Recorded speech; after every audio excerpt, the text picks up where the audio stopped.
Parliament ఉభయ సభలను ఉద్దేశించి రాష్ట్రపతి ద్రౌపది ముర్ము ప్రసంగించారు. ఇటీవల లోక్సభ ఎన్నికల్లో గెలుపొంది ఎంపీలుగా ప్రమాణ స్వీకారం చేసిన వారికి ఈ సందర్భంగా ఆమె శుభాకాంక్షలు తెలియజేశారు. దేశ ప్రజల ఆకాంక్షలను సభ్యులు నెరవేరుస్తారని ఆశిస్తున్నారని అన్నారు. ముర్ము ప్రసంగాన్ని ఆ పార్టీ బహిష్కరించింది. తెలంగాణ అభివృద్ధి కోసం తాము కేంద్ర ప్రభుత్వంతో సత్సంబంధాలు కొనసాగిస్తున్నామని అన్నారు సీఎం రేవంత్ రెడ్డి. ఎంపీ ఎన్నికల్లో ఓడించిన కేసీఆర్ కు బుద్ధి రాలేదని ఫైర్ అయ్యారు. కాగా 4వ రోజు ఢిల్లీలో రేవంత్ పర్యటన కొనసాగుతోంది. కాంగ్రెస్ పార్టీ పెద్దలతో ఆయన వరుసగా భేటీ అవుతున్నారు.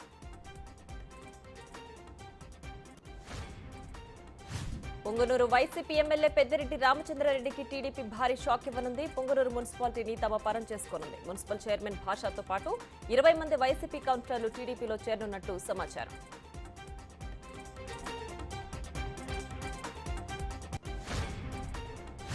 బీఆర్ఎస్ కు దెబ్బ మీద దెబ్బ తగులుతోంది. పటాన్ చెరువు ఎమ్మెల్యే గూడెం మహిపాల్ రెడ్డి పార్టీ వీడేందుకు సిద్ధమైనట్లు తెలుస్తోంది.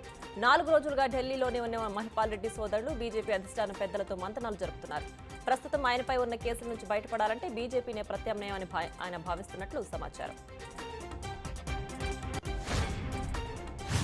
హైదరాబాద్ మహానగరానికి ఫేజ్ 2లోని కృష్ణా జలాలను నిలిపివేశారు. పంపింగ్ లో తొలిసారిగా నీటి ఒత్తిడికి నాన్ రిటర్న్ వాల్వ్ ఎగిరిపోయి పూర్తిగా ధ్వంసమైంది. దీంతో నీరంతా కోదండపూర్ పంపింగ్ హౌస్ ప్రాంతానికి చేరింది. వెంటనే అప్రమత్తమైన అధికారులు యుద్ధ ప్రాతిపదికన మరమ్మతు పనులు ప్రారంభించారు.